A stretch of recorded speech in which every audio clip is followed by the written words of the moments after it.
In this video I'm going to go over how I make a piece from start to finish using this piece as an example.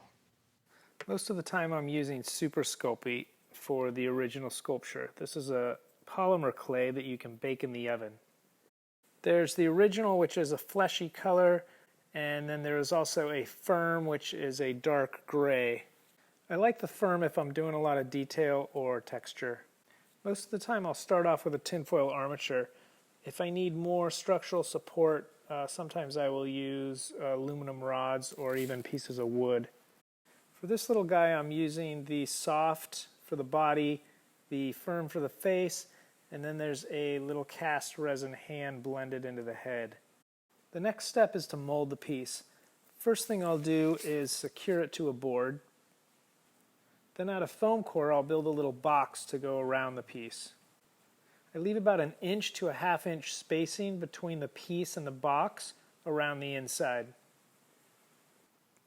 I'll run a bead of glue around the box to make sure it's attached to the board. The next step is to mix and pour the silicone.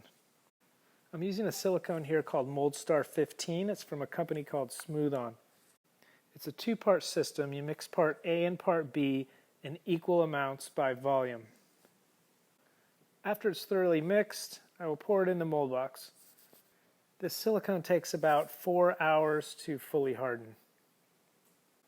Then I'll cut the mold open down the sides in a zigzag pattern, which is called a jeweler's cut, and pull out the original sculpture.